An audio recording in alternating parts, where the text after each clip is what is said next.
y desearos mucha suerte y gracias a todos por estar aquí.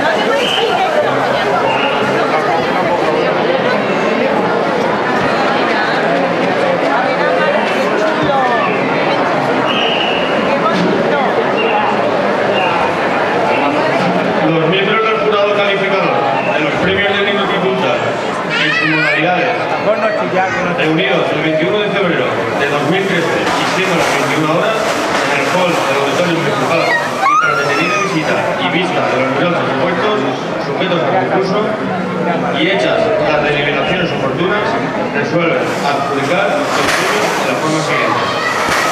Premio a Ninoti Tutat Infantil Falla 2007 al número 9 de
y el premio Ninoti Tutat Mayor de las Fallas 2013 al número 1 de nombre de taller de las Fallas de Armonía.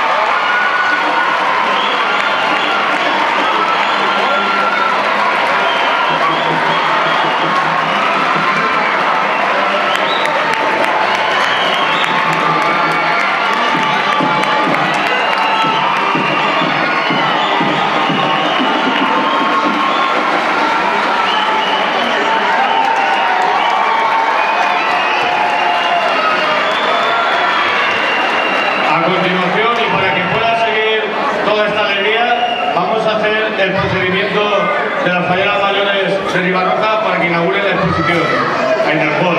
Muchas gracias a todos.